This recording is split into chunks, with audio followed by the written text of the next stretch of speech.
কি কড়াইয়ে পনির দেখে কি ভাবলেন? পনিরের তরকারি বানাবো বা পনির দিয়ে অন্য কোনো রেসিপি? একদম নয়। আজ বানাবো একটা স্পেশাল আইটেম। এই আইটেমটা আমার মা ছানার বড়া দিয়ে বানাতো, কিন্তু ছানার বড়ার অভাবে আমি পনির দিয়ে বানাচ্ছি। এই যে দেখুন তো, সবজিগুলো দেখে চিনতে পারেন কি না? হ্যাঁ, একদম ঠিক ধরেছেন।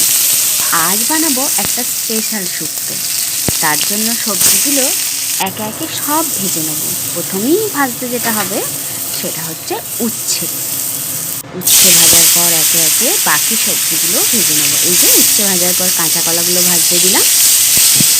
এরপর ভাজবো পটল, বেগুন, সব কিছু।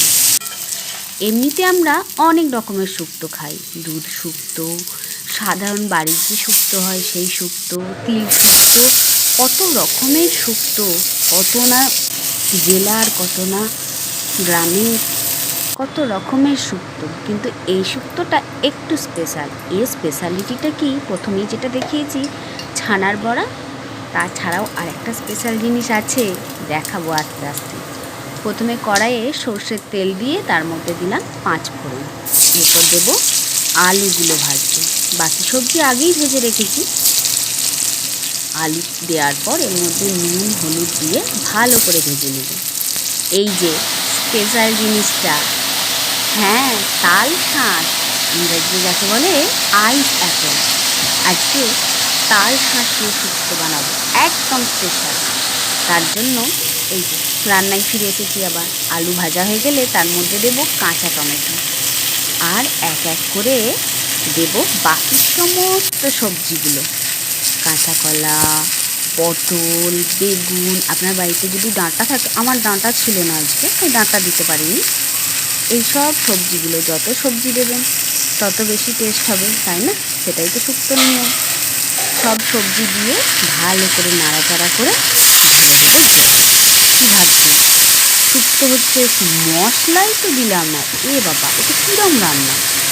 এইবার বানাবো মশলাটা। তার আগে এটা ঢাকা দিয়ে দিই। এই যে কালো সর্ষে, 5 ফোড়ন, জিরে, মৌরি, শুকনো লঙ্কা, আর দেব এর সাথে 2টো তেজপাতা।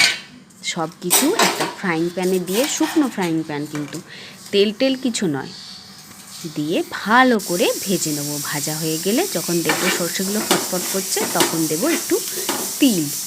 তিলগুলোও যখন একটু একটু আওয়াজ করতে শুরু করবে, তখন দিয়ে দেবো 1 মুঠো পোস্ত। পোস্তটা একটু লুকিয়ে নেবেন, বাড়িতে দেখলে বলবে কিন্তু এতটা পোস্ত শুক্তোতে দিতে দেখলে।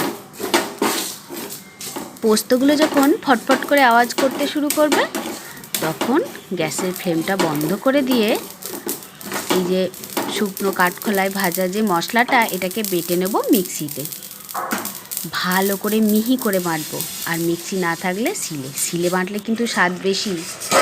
এই যে তারপরে তরকারির ঢাকনাটা খুলে দেখে নেবো সিদ্ধ হয়েছে কিনা। এক হাতে ঢাকনা খোলার খুব কষ্ট, এক হাতে মোবাইল ধরেছিলাম যে।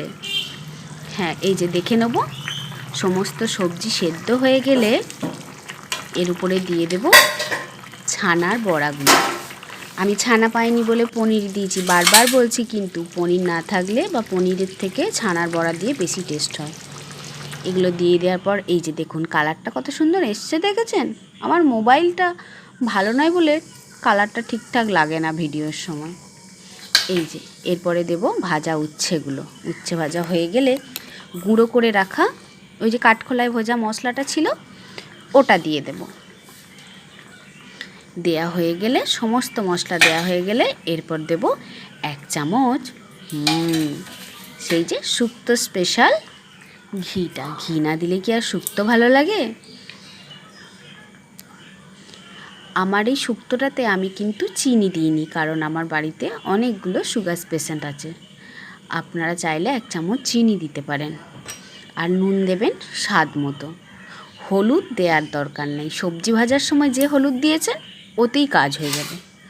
আলাদা করে আর হলুদ দিলে এই শুক্তোটা ভালো লাগে না। শুক্তোটা একটু এরকম পাতলা পাতলাই হয়। আর সব শেষে দিয়ে দেবো এই যে স্পেশাল জিনিসটা, তাল শাঁস বা আইস অ্যাপেল। তাল শাঁসগুলো উপর থেকে ছড়িয়ে ঢাকা দিয়ে রাখবো কিছুক্ষণ, তাও 10-15 মিনিট। ফোটাবো না, কিন্তু কেবল ঢাকা দিয়ে রাখবো। তারপর ঢাকা খোলার পর এই যে দেখুন কীরকম হয়েছে। একদম সমস্ত সবজি গোটা গোটা একটা একটা থাকবে, মিশবে না একটার সঙ্গে আর একটা। পরিষ্কার পরিচ্ছন্ন ধবধবে পাতলা একটা শুক্তো। এই গরমে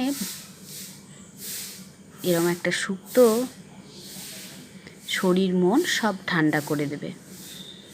তালশাঁস এখন সব জায়গাতেই অ্যাভেলেবেল, একবার চেষ্টা করে দেখতে পারেন তালশাঁস দিয়ে এই স্পেশাল শুক্তোটা।